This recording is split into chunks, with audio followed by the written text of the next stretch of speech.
Hi, I'm Dr. Andrea Stover, licensed marriage and family therapist, and you're listening to the Modern Day Romantic Podcast.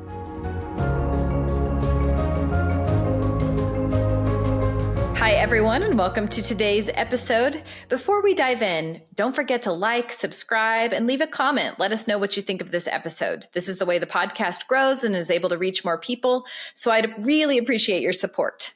All right. In today's episode, I'm interviewing Crista Beck, also known as the Love Radar. Crista has been featured on ABC, NBC, Fox, and TEDx. She's the author of the Amazon best-selling book, Break the Glass Slipper, Free Yourself from Fairy Tale Fantasies and Find True Love in Real Life. Her message has been heard by over 1 million people globally.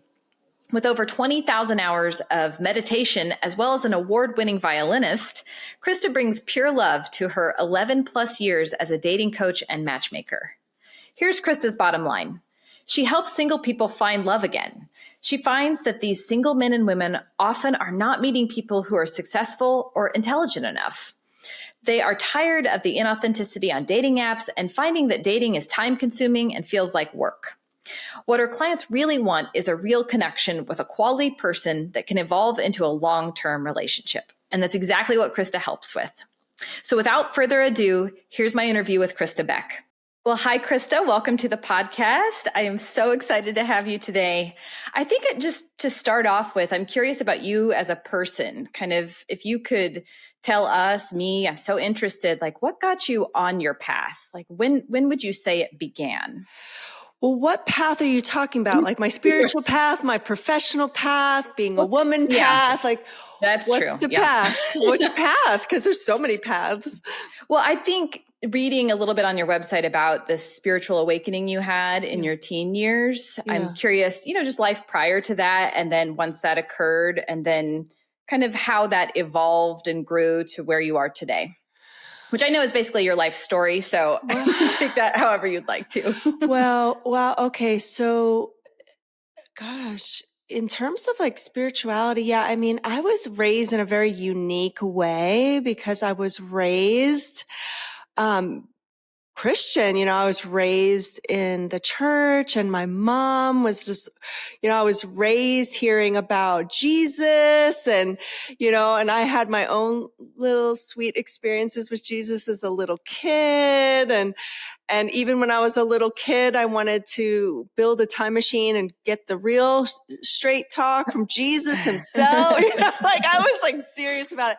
But then I also had the other side with my dad, where he was much more Eastern philosophy minded. He was much more into reading about Buddhism and the different Eastern religions. And so, and then I had my grandmother who was Catholic, but she was very much into personal development. Like she had me read this book, Your Erroneous Zones by, Wayne Dyer. Yeah, that was like my first personal development book that I think I read when I was 16. And then my dad had books that I found that were just really interesting and spiritual. And then, the Bible and going to church. So you can't really put me into any kind of spiritual box. And I don't think actually you can put anybody into a spiritual box, just because there's how many people now on this planet? Like 8 billion people. And I feel like this may sound very crazy, but I do feel like there's 8 billion religions, only because there's 8 billion different ways that people relate to their spirituality and to relate to a higher power, or they don't relate to a higher power. And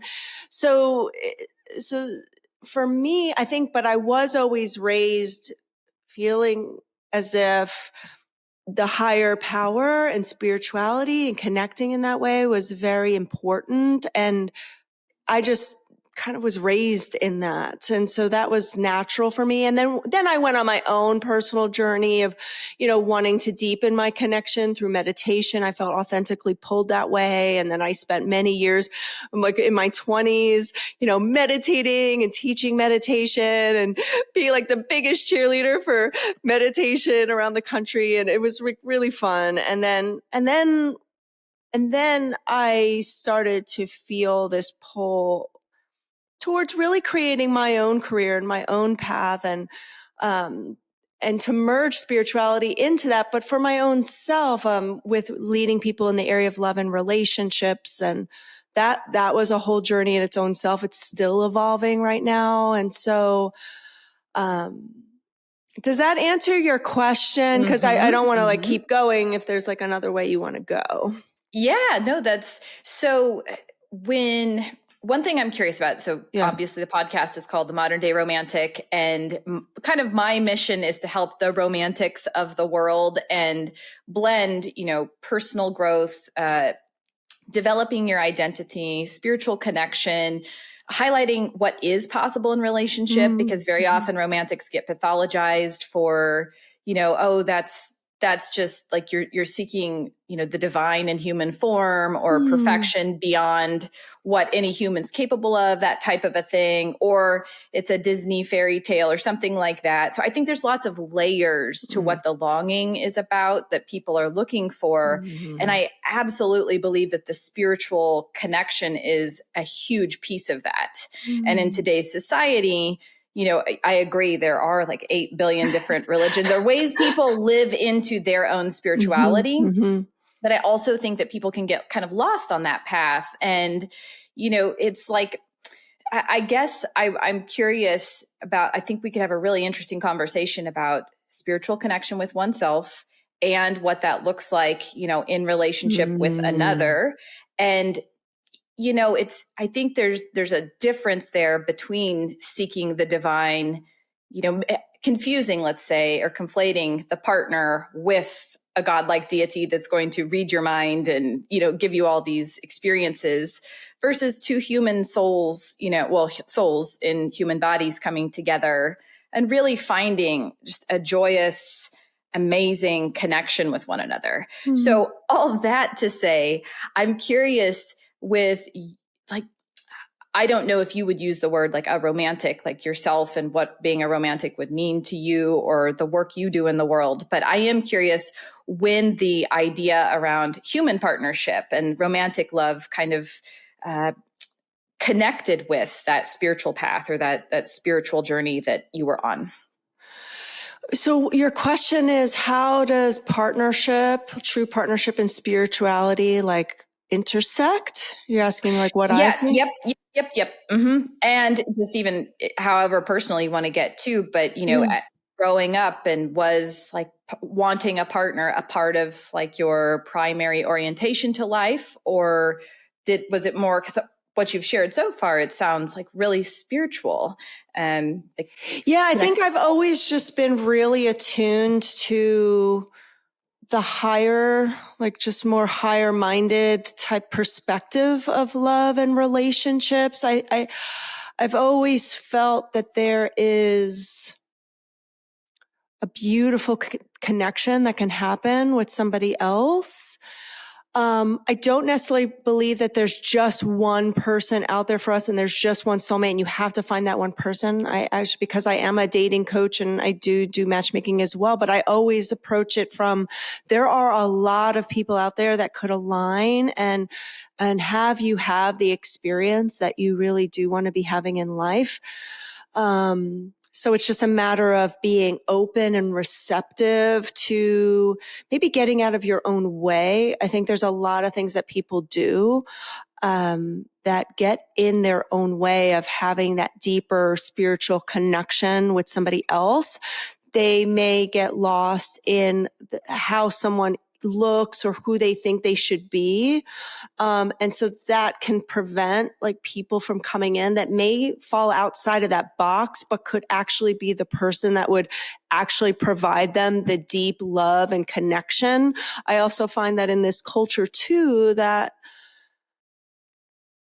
it's a very superficial kind of culture, especially when I talk to singles all the time. They always start with very superficial things of what they're looking for, like what somebody looks like or what their career is or things like that. And they really miss the important aspect of it is feeling loved, like feeling loved by someone, having that deeper connection with someone. And I do think it really does involve developing a deeper relationship with your own self. And so that's part of the work that I actually do with singles. I take them through a journey of deepening their connection with their own self in relationship to the partner that they want to deeply attract into their lives. But most people they don't know how, or they've just never bothered to really do that deeper journey within. Like, well, actually, who would really be a good long-term fit for me? And what actually is the container that I want our relationship to be about? Like, and when people don't do that, then they over rely on chemistry and feelings of romance or the sexual things that are happening in the relationship. And then when you just focus on those being the pointers, they can really fall short from fulfilling on the bigger picture of who you really would feel deeply loved by, and who you should really commit to. Because you can have deep feelings of love, but it doesn't mean you should commit your life to them. And so, yeah, so that's part of the work that I do, is helping people deeply align with who they are and what they really need in a partner, and then to take actions in alignment with that are authentic and in integrity with that, and then date in a way and sort lovingly people, like let people come closer and that are in alignment with that. But then the people that aren't, just know that they're not to be invested in that serious kind of way. I mean, you can always have loving connections with people, but it really is like a partnership at the end of the day. And you have to really be approaching that from the get-go. And if it is a spiritual container that you want, if you are a spiritual person, you want that spiritual experience, then it really does start within. Mm-hmm. Mm-hmm. Yep.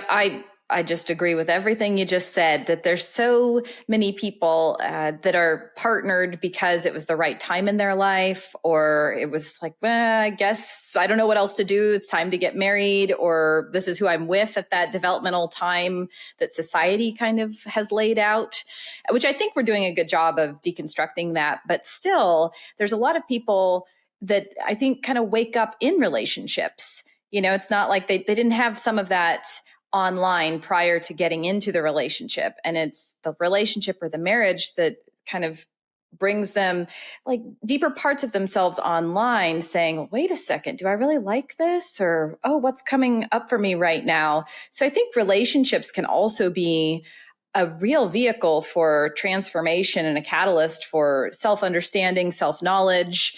And so it's kind of on both sides, like you can wake up in the relationship, you can wake up or try to deeply connect prior to choosing who to commit to or what that commitment even is.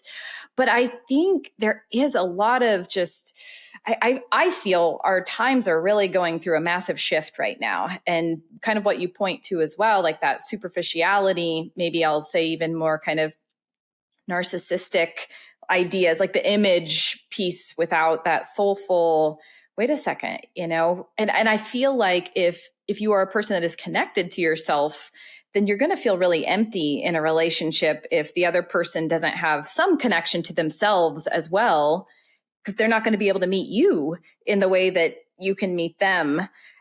So anyways, just those are some of my thoughts in what you shared. Yeah, like being single can be very, I would say that being single, there's a lot of shame around that in our culture, being single. And if you're not centered in yourself, you can really, and you're not aware of that cultural shame, you can really be influenced to make some very poor decisions because you just want that pain of the shame to stop. You just want to be coupled up so you can stop people saying the things that they do.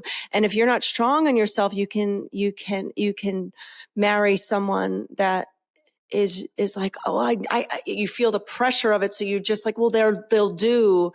But then gosh, over and over again, I've just seen people that make that decision and then they have children and then they get a divorce and then they're realizing, oh my gosh, I picked this person for the wrong reasons. And I would say this cultural, it's just unbalanced. Like, you're more celebrated if you're in a couple. And then there's all this languaging that people don't realize they use all the time. Like, well, why are you still single? And, you'll find someone, and it's like always this like communication towards single people. Single people are also isolated from being a part of couples dinners and things it's so interesting to see, like, when people are single, they're not invited to certain things, but then once they're coupled up, then they are. So people don't realize how much there's a lot of isolation from multiple areas of being single, and even in the languaging, and it can influence how people they can unconsciously make some poor choices because of that as well. Something that kind of popped into my mind, I'm a marriage and family therapist, so I work with a lot of, couples and individuals, people looking for love or people trying to work on their relationships. And I was just thinking about how definitely on more than one occasion, I've heard people say, yeah, I knew on my wedding day that it wasn't right. Like, I just knew something in me knew, but all the people were there, or I just said, oh, it's just cold feet, just kind of go through with it. And then to your point, they get married, maybe they have children, and they're like really deep in this relationship that wasn't aligned kind of from the beginning. And I guess I'm bringing that up because I think that part of themselves that was speaking to them or trying to get their attention on their wedding day is still in there. And like, that is a way to find connection to oneself. And you want to connect with that before you even start the dating process. Like, you want to connect with that part of you that knows. But here's the thing, we're not raised in our culture to like slow down and really listen to our heart. You want to call it heart, or your intuition, or your inner voice. We're not really trained to listen to that, or depending on what family we've been raised in, how much that has been gaslit out of us. Like, we have our inner knowing when we're children, but then we're raised to not listen to that and to doubt our knowingness. And then we become adults that doubt our knowingness and don't listen. But then when we're faced with this huge decision, like, I'm about to marry this person, that voice gets really strong, but we can, as humans, just really, it's not that hard. It's just a matter of a commitment to do it, to slow down and really tune in with, who am I, and what am I really feeling and thinking about my life, and what do I really want? Oh, did you see that? The little, yeah, I did. Did I do? What happens when I get a little thumbs up on the screen? So I just think, people can avoid, they start now. Like, it's not dating is not this fairy tale magical thing. Yes, when you meet someone that's aligned, it could feel so magical and beautiful. But if it's that codependent, frazzled love addict, like that's what our culture celebrates. And then we think that that's how you're supposed to be and feel, then you could easily fall into like a relationship that's not good for you. So in your experience, like working with people to find their soulmate or like just a really quality love partner for themselves, do you tend to stay, or do they stay in touch with you like as the years go on, or kind of later on? What I'm curious about is the qualitative feel of the relationship. So often in the beginning, we talk about the beginning, and I think that's a little bit of what you're talking about, like the codependency, frenetic, love addict thing that happens, and infatuation and all sorts of stuff. But what I'm curious about, and what I think more people really need to see and know and hear as possible is, how does a healthy relationship, that continuity through time, like staying online, and what does it look like? What does it feel like to the people in the relationship 5 years in, 10 years in, 20 years into a marriage, let's say? Because I think very often people get this idea, well, yeah, that was the beginning, but this is now. And it kind of, sometimes relationships just stagnate because people aren't growing, or it's like, well, this is to be expected. This is what marriage is. You just do it. You just kind of live Mm. it. So it's more, I'm asking about kind of that soulful quality through time in relationships. There's the desire to meet someone special, a soulmate, let's say, and then you meet said soulmate. And what does that type of a relationship look like through time? And I know that's unique to each Yeah. relationship, but really, I'm just curious your thoughts on, what does a soulmate relationship look like, feel like through time? That's a really good question. I don't know if I have that exact answer in terms of on the court with my clients, because I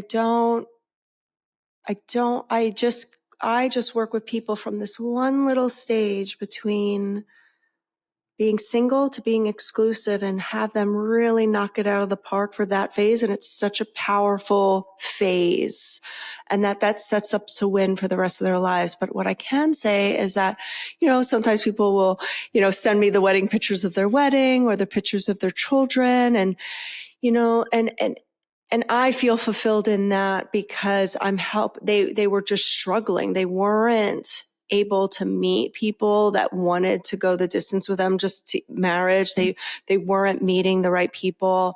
They weren't feeling the alignment.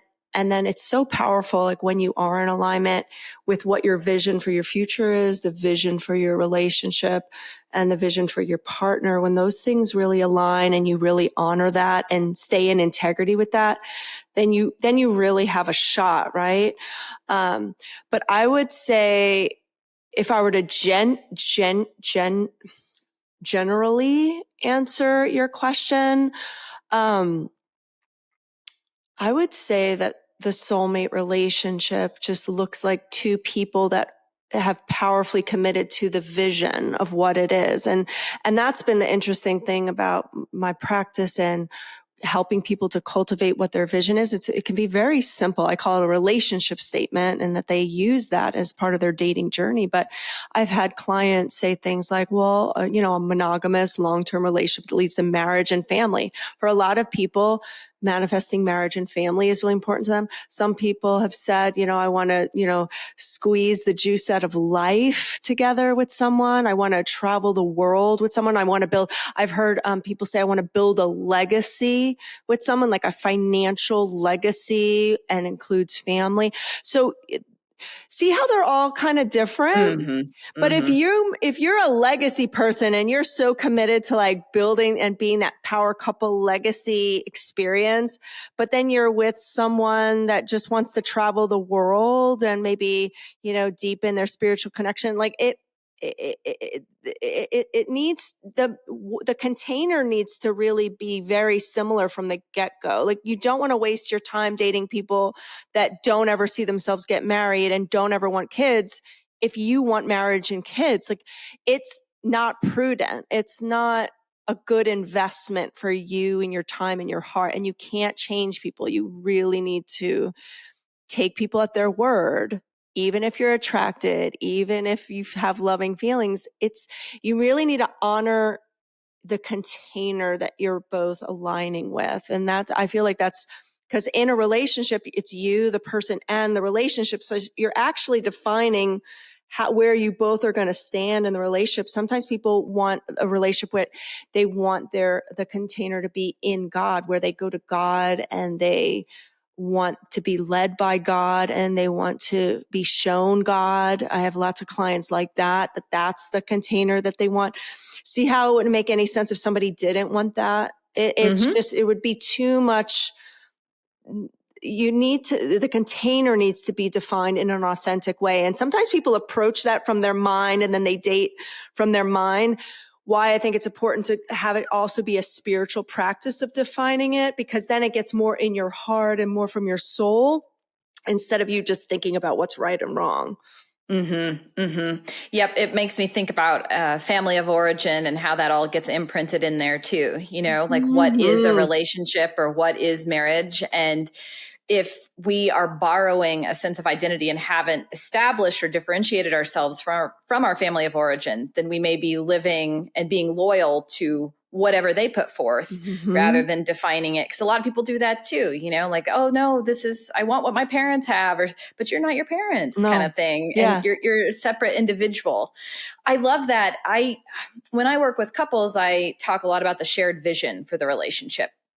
But I love the idea of defining that prior to, like if Mm-hmm. you're single, being able to say, because that gives you so much more clarity as you enter and have conversations with people you're dating. Well, Just to plus even, dating is a sorting process. So you need to really know what you're sorting for. If you don't know what you're sorting for, you're going to just fall for the chemistry thing. right. Yes, you're right. You're looking for a feeling Yeah.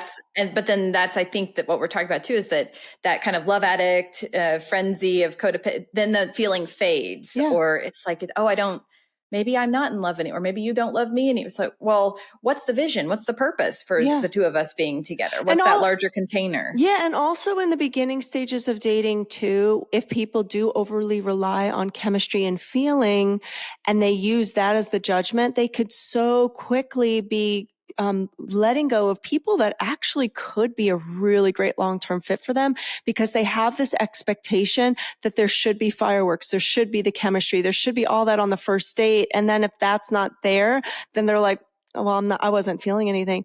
Where I've seen so many people, because one of the things that I coach from is, just if you had a nice time and it was a nice connection, like, and you feel like you would want to maybe see them again, just do something with them. You don't have to feel like you need to marry them, but connection happens over time. And so it's so interesting to see so many examples of people that they didn't feel necessarily sexually attracted or knock your socks off, but there was something nice there. And then as they more nurtured that, the more sexier it could get, but if you say that it has to be like sexy, like crazy off the charts from the start, then you're really setting yourself up for failure, really. And that's why it's so important to see these people as souls, as humans, and to allow it to unfold, to see if you do start aligning more and more. And that pressure cannot be put on a first date at all. Yeah. Yep. Gosh, that makes me think about, sorry, my mind just went blank for a second. Mine always does. So you're not alone. And I've just embraced it and be like, oh, I just lost my train of thought. And if it comes back, fine. If it doesn't, all right. Well, then I wasn't meant to say it. I know what it was. It was about you are a blessed woman. It was about how I think romantic culture, let's say it that way, that there's this expectation that you will know instantly, or that you will know from that first date, Mm-hmm. and how much confusion that leads to. And kind of what you're saying as well, like people aren't giving certain people a chance beyond that because I just didn't feel it. I didn't feel it. I didn't feel it. And I think that it would take some, again, self-knowledge to know what's the difference between this just isn't right for me, like knowing that like something just felt off, versus it didn't feel how I expected. And therefore, I only want what I am thinking I want or need, not being open to it kind of having a different form, and that not having that instant, like, oh, this is so it, or that magnetism that can actually lead to a lot of trouble because you skip over a lot of steps when there is that sometimes, like get really passionate and enthralled with the person without saying, so tell me about yourself. It's kind of more that infatuation. Yeah. I think when people are more like, romantic oriented, or like they want the fairy tale, they could easily be susceptible to having that boom, amazing first couple months, and then it just blows up, and then amazing couple 2 months, and then it blows up. But to me, if that is the pattern, because part of my work is to, really assess quickly, like what has been their dating pattern. If that's happening, it just means they're not connected with their well-being. That dating is done well, is a paced, slower time for you to be grounded in your well-being and what you need and want, and to actually see how it unfolds. But but pacing is definitely something that we're not taught to do, especially with, Hollywood culture. We see people meet, fall in love, get married all in a 90-minute movie. That's right. Yeah. Mm-hmm. Mm-hmm. So that affects us deeply. Well, that's so important. A lot of what you've shared too, I've been thinking about the body. So it's heart, it's intuition, but it's also embodiment. We have to be in our bodies to be able to know whether or not a bell or a whistle's going off. Yeah. And, what's the difference between having butterflies versus something's off here. And if you're not in and like really connected to yourself, because I do think we can hop out, with it's like larger than a body can handle. Sometimes the voltage of coming into contact with another, like, there's all this passion and just sparks that I think the pacing is, and the practice, like the spiritual practice or however it is that people are staying in touch, helps to keep it grounded, helps you to honestly probably prevent trauma in many cases, without like going really fast and then what just happened. I know. Gosh, when you said that, it's so interesting because it's most people date from like trauma-based dating, instead, and then they keep creating trauma-filled experiences, when they're committed to someone way too fast and give their heart and their before it's even appropriate to do so. And so that I love what you're saying about the embodiment, because I know I'm on my own personal journey of being in my heart and aligning with love, and it is it is a slowing down process, and it can be uncomfortable sometimes, because I find that the more that I personally slow down, there's more that's there. It's almost like we're a never-ending destination of feelings and experiences and healing. And I find that, and I've been doing this for so many years, this inner journey has been just my jam, from a young age. And, and here I am, this grown adult, and I'm still on this journey. And I get so surprised by the deeper things that are there that get in the way of me being loving to myself and loving to others. But I do find that my spiritual connection and giving my problems to that more spiritual dimension, and I'm very open-minded with like how people need to relate to God or spirituality or whatever. I don't like using languages that's just in one religion, just because I feel like everybody is so soul and beautiful, and we're all children of God. So I don't want to use too much languaging around one specific religion, but I do feel that when I'm still learning on how to give, like, because my grandma used to always say, let go, let God. And I was like, well, how do you do that? How do you let go? How do you, and even this week, I was even praying about, I want to give all my problems to God. I want to give all my problems to God. I want to be able to give everything.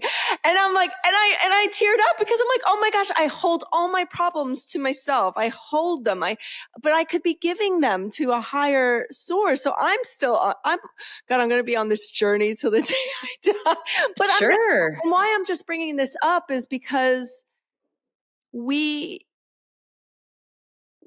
could be aligning with more that spiritual side of us, which is in our heart, which can help us to ground ourselves into our well-being and into that more spiritual nature that we have, that I think is really important to consider when wanting to align with someone in dating and in marriage. I agree wholeheartedly. I started the Beating Hearts Club, and it's for anyone who's wanting to just have a safe space to, even if your heart's not in good shape at the moment, but it's like, hey, I'm going through something. I feel really fragile right now, but it's a place that you can come and talk about that and be with other people who are also trying to keep their hearts online in a world that doesn't, well, at least in a society that doesn't always support that. Yeah. And so what I think is a lot of people are out there without their hearts online. Yeah. And they're just and then they come into contact with the ones whose hearts are online, and the person who's heart-centered is like, oh, I see you. Oh, I feel for you. Oh, I have empathy and all these things. And like, I want to love you, sort of like this kind of can get into this. And sometimes that really can be healing to the other person. But sometimes the person with the heart open also just gets boom, blasted, because when you're living in your heart, I think it's difficult to understand or even conceptualize that people can treat people the way they do sometimes who aren't in their hearts. Mm-hmm. And I really think a lot about heartbreak, and I think we can go through several. Most people have many, many, many heartbreaks in their life, even if it's not with a romantic mate or partner. But how do we heal from heartbreak and make sure that we stay connected to ourselves? And I think it is through that spiritual heart that you talk about. Like it's larger than any human could ever, not that we don't have access to that, I don't think, but there's just something larger that we have to feel almost like we're held, or that has us too. Like you're saying that so you can let go, like you don't have to be the beating heart for everyone else. Like there's something that can hold you and that person whose heart's not online. You don't have to be their rescuer. You don't have to be the one to bring all the good into their life. It's not your mission, your project necessarily. It's like finding that line of being heart-centered, having your heart online, being connected, having as much love as you can for yourself and for others, but also knowing that sometimes being loving is protecting your heart too, and not giving it out, giving it over, because you can see, hey, that person needs love in their life. I just see this absence. I think the center of everything that you're saying, everything you're saying is so important. And I think at the center of it is a relationship with our own heart. And I know I wasn't taught to have a relationship with my own heart. I wasn't taught to listen to my heart. I wasn't taught to listen to what I was feeling. I was taught to dissociate from what I was feeling. I was taught to I was taught to not have needs, that needs were bad. And so imagine being a young girl who's taught, like, I need to squish down whatever feelings I had. I need to, when I have a feeling, I need to like kind of split off from myself and ignore it. And then I need to, whatever needs I have, which are basic needs as a young girl, like the need for protection and guidance and love. Like I needed to not have those needs. So then I grow up to an adult who is grappling. And then when we have that, if we are dissociated from our feelings, dissociated from our heart, not knowing what we need, then that affects how we love ourselves, how we love others, how we choose dating partners, how we show up in our marriage, how we show up in life.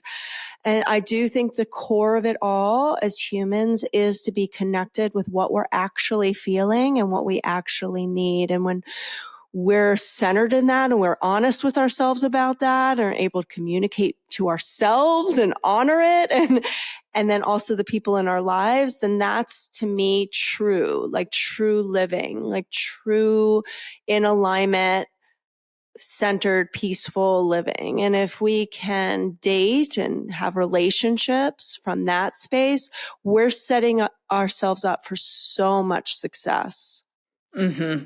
Yeah, I agree.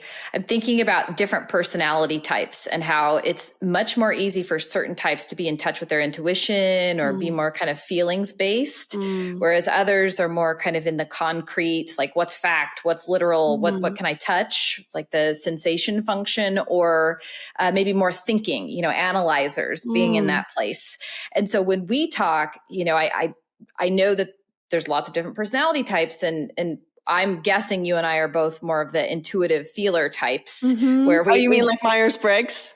Yes. I'm an NF all the way. Yep, ditto.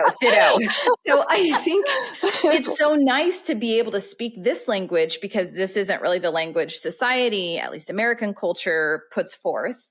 But also, I think it makes you vulnerable too, to show up and be this to others who don't speak from this way. So I'm just saying, I think there are other ways, different personality types are in touch with their heart, but they may not be pouring out, endless feelings or like really coming from the NF place. So I don't know what that necessarily, because I'm not another Well, personality type. here's the thing. Regardless of our personality type, we all have hearts. Yep. We all have feelings. Men Yep. have feelings. Women have Yeah. feelings. Everyone has feelings. But it is NFs. I think we're more in the sensing feeling of it all. And then there's people who maybe are just more black and white and more concrete, but they still have feelings and they still have needs. So even as NFs, we can still be very dissociated from what we're feeling, but we Sure. can still be very feeling people. But I'd say that NFs can be the most dramatic people, and in unhealthy ways, because they're so feeling and they're not connected with their heart and what they're not grounded in that, their well-being in that way. And so we can actually create a lot of trauma. I know I have, because I haven't been connected with what I'm really feeling. I'm like in denial of what I'm feeling. I'm not owning what I need. And then I just create this. I have in the past created a lot of drama, like with people that I care about, just because I wasn't connected with myself. So that's why, like for me, it's so important to be continuously on the daily checking in. What am I feeling? What am I needing? And like, I can provide that for myself. I don't always have to be searching outside. I don't always need something from somebody else. It's mostly, I just need to be able to create what I need for myself. And then To sometimes, respond. like actually listen to my heart. What am I feeling? What do I need? And see it through to completion. It could be a walk. It could be to have a conversation with someone. It could be, we don't know what it is, but if we don't tune in with our heart and what we're really feeling and what we really need, then we'll never be able to have that, provide it for ourselves, or have the conversations that we need to have with the people that are important to us. It's a really good point you bring up, because you're so right that even NFs and people that display a lot of feeling doesn't mean they're in touch with their heart. That can get really tricky. What I was thinking about is how, and maybe it's in that example that when someone's bringing forth a lot of feeling to a partner, let's say, that doesn't have that language, or that's not exactly how they, like, let me just pour it all out. I think that there can be a lot of like rejection or shutting down or overwhelm that a partner can feel, because like, that's just too much, or I don't know what to do with all of that. I think there is a qualitative difference when you are connected to your heart, that it at least has the potential to stir the other's heart. Like, ooh, I can kind of feel that a bit, and maybe that you'd be responded to in a different way. Yeah. If you're really communicating from your true heart and not from your trauma and past and fear, there's a difference between communicating what you're actually feeling and what you're actually needing versus all the fear, and you're just gripped by fear and trauma. Like there's two, and people think that that's like sharing their heart, and they think that they're just being authentic when they're speaking from that. Like, I'm just sharing what's there, but you're really just sharing irresponsibly from your fear and projecting that onto somebody else. And of course someone's going to be like, oh, I don't, this is like messy, but there's a way to be like, share, I'm feeling really scared right now. I'm feeling really confronted. I need to be alone, or I need to talk this through. Or you can actually share what you're really feeling, but that takes vulnerability, that takes willingness to do it. And it also takes an ability to be able to do it. And so it really is like a practice to be able to communicate from this side of things and really own your side of the street, own what you're feeling. But it takes something to be able to do that. And people feel you. And then people feel you. When I'm speaking from my heart, people in my life, they feel it. They're affected. They're like pulled in by it. Yeah. But when we speak from over here, the drama, the fear, people, and usually we project it onto somebody else. Like, you're making me feel, it's you. Then the people are like, I don't like this. Yes. Yeah. Yeah. It just speaks to the power of authenticity. And again, when we are connected and when we are aligned and what comes out of our mouth is connected and maybe coming up from the heart out and being shared with the other, how different of a response, not always, but oftentimes you will get from people. Because I think the other side of that, what I was also thinking is how people defend against the vulnerability. Like, don't bring that to me, because then I'm going to have to feel my heart and there's a lot of pain there, or I'm disconnected, or I don't want to go there. So sometimes people get walloped, like, oh, no, I really want to share with you. I want to connect. And not everyone is, it's kind of goes back to what you said earlier about making sure that who you share your heart with is a safe person to do that. And just because it's a relative, just because it's a partner even, doesn't mean just by that definition alone that they're going to be able to receive you, or that they can connect with you in that way. Yeah. This is reminding me recently, someone was telling this story about I was talking to two different people. We were having a conversation about, the amount of depth that people can go. And she used this metaphor of, when you go to the beach and you walk out on the shore, have you ever been to the ocean and the beach? Oh, yeah. Okay. Have you ever been scuba diving? Yes. Okay. So you know both. So here you are on the beach and you're walking on the sand, and then you start to get into the water, and then it starts to get a little deeper, a little deeper, a little deeper. And then it starts to go above your head, and it's deeper and deeper. And then, you want to go deeper. So then you put the scuba gear on and you go really deep, 30 meters deep. And then you're seeing the depth. And it's the same with people. Some people have no desire to even get off the beach. Some people can only stay in the first 2 feet of water. And then some people they just love going to the bottom of floor of the ocean and being in the scuba gear. And they love those deep conversations. They love that deep kind of connection. A lot of times when we're like that deep feeling, like we love deep conversations, we love being vulnerable, we love being seen, but we're in a family where everybody's on the shore and you're designed and pulled down here, then you can easily think you're wrong and make yourself, you're not sure how to function in this family. And so, or, like you said, it could be family, it could be people at work. If we're deep and we want to scuba dive with people, it's on us to know who we can scuba dive with and who we're going to just meet on the beach, for a little peanut butter and jelly sandwich. Right. It's really, we need to protect our own well-being too. If people don't want to go, you can guide people and you can see how far they'll come in the water. But if they don't, it's nothing wrong with them. It's nothing wrong with us. It's just, we're just wanting to be in different locations. Yeah, I actually think about this a fair bit, and I love that metaphor or the image, because I've tried to conceptualize. What I've realized is words like love. And this was my dissertation on different definitions of levels of love, I call it. I want to read it. And so it was based on, where you're at in your own self-development and how that informs the type of romantic love relationship that you're seeking. And so people use this word, love, and I'm looking for a relationship, and that means different things to different people. So same thing for me with the word deep. I'll notice someone will use it and I'm like, oh yeah, I love to go deep. And I'm like, oh, that's interesting. That's not deep. That's not how I would define deep, let's say. But it's so interesting because we're having a very deep conversation right now. Isn't that interesting? But what would your word be? What would your word be for the scuba diving? Or how do you relate to it then?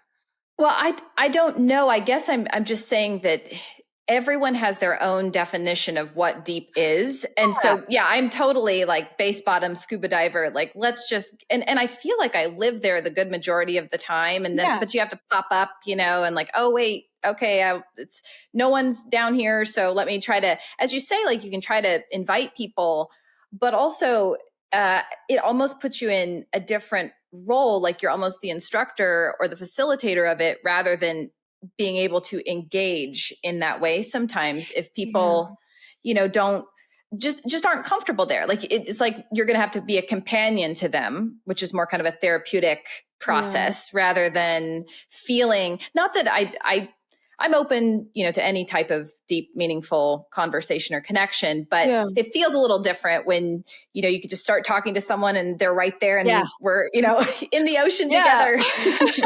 I mean, that's what's so amazing. I mean, and that's another way I think we can really take care of our well-being, especially if we're designed that way, is that we need to find people that also want to have those kind of conversations, that do want to grapple with some deeper things, that do like exploring more, deeper topics, and we can't put that on our family or even friends. Like, I know I have a handful of people in my life that I can literally pick up the phone and just jump right in the deep end. Right. And then there's people in my life that it's like, oh, how's the weather? Oh my God, I tried this skin cream and it's amazing. And I can have those conversations, but I much rather be like, oh my gosh, this just happened. And how does this relate to like the universe and, and our different country? I mean, I just want to get in there, So I think I like taking care of my well-being, and I know I need the depth. So I just make sure I focus on people who, and also try to find new friends like that can go, that want to go deep. And then, but there's only so much I can do, like small talk. I'm like one of those, like, I'm like, oh, I can't. It takes so much work to do small talk. I can't for too long. If I do that too long, I mean, I sit there and I start to try to connect deeply inside, like, oh, maybe they're talking about this because of da da da da. Like, I still am deep. I'm inside myself, trying to be present. But I totally get that. The other thing I would say too is I do find I can go probably deepest. Like, I have deep dreams. So dream time and the dream world is really deep. And then in the quiet recesses of my heart in meditation. And it's really, so like providing an environment that allows for that, so total silence that I can just drop deep inside myself. And the kind of bittersweetness is, it's so miraculous, kind of just that feeling and that connection. But also, how do you ever convey or communicate that in words to another person? Because it's so intimate, it's so personal. And yet I'm not saying like it's unique to me, because I know a lot of people can do this. So it's almost more like if someone else has had a similar type of experience, then you can connect around that. There's a shared understanding. Yes. I totally know what it feels like to be, touched on that deep, or connected on that deep of a level, but to then kind of come out of it and try to put words on it almost is an injustice to the experience sometimes too. I agree with you. 'Cause it's like, how do you describe what a rose smells like? You can't. You only can just smell the rose. And if you ever notice, I'm a big rose sniffer. I will always sniff a rose. I have rose bushes outside my house. I'm like, they're blooming right now. And they each are different. So we're each a rose, right? And how can we even describe what we even smell like? And we each have our own different ways we smell. Yes. Which is true. It's very true. But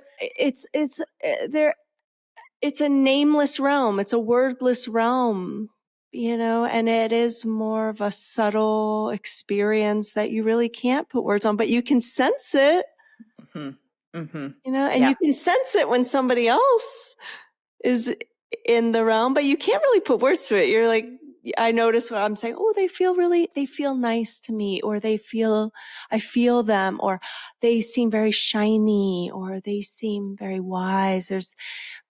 But I can't I don't know what kind of experience you're having. I'll never know what kind of inner experience you're having. You'll never know my experience, but I think there's like maybe that's where we are. Maybe in the deeper conversations, that's where it could be kind of shared. I don't know.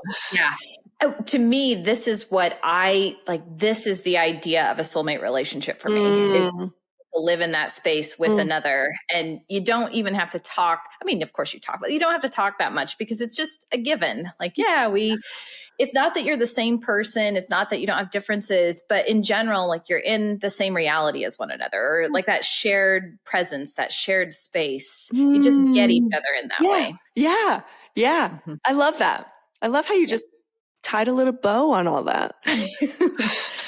Well, I've loved talking to you today. I know we could go on and on. I know. Why don't you tell anyone listening who's interested in working with you how they might be able to look you up and reach out? Oh, well, if anyone feels resonant with me, they can go to my website. Like you found my website at CristaBeck.com, and my name's a little different. It's CristaBeck, CristaBeck.com. And, people can see if they feel that. And I'd love to meet people, and you can have a phone call with me. I would love that. And, but I just feel so grateful that you reached out to me to have this conversation with you. I feel very happy and fulfilled getting to talk to you. And I feel when you reached out to me, I felt like you're so sincere and so powerful and so intelligent. And it felt good to be connected with you today. And I really love what you're doing with Modern Romantics and Modern Romantic, right? Modern Day Romantic. Modern Day Romantic. Yes. I love what your intention is with this. And I just feel like people are going to get so much out of getting closer in with you. Very much so. Thank you. Thank you. Well, I feel a lot of resonance with you. And just the first time I heard you talk on I was like, oh my gosh, got to reach out. Aww. Like I just knew we would have a lot to talk about. So thank you so much. Well, I hope we have more conversations in the future, whether it's on a podcast or just on the phone. Yeah, I would love that. Well, thanks so much, Crista. You're welcome. Thanks again to Crista for stopping by the podcast and spending this time with me. It isn't every day that I get to feel like I have conversations with a kindred spirit, and Crista feels absolutely like a soul sister. So I'm so grateful for that time with her. I hope you enjoyed listening to the episode as much as I enjoyed talking with her.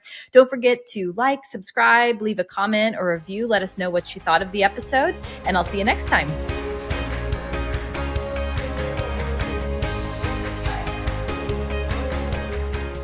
Thanks so much for tuning in to today's episode. If you're interested in learning about ways to work with me, head over to my website, themoderndayromantic.com. From there, you'll be able to contact me and learn a bit more about the customized intensives and retreats I offer both individuals and couples. Thanks so much for your support, and I'll see you next episode.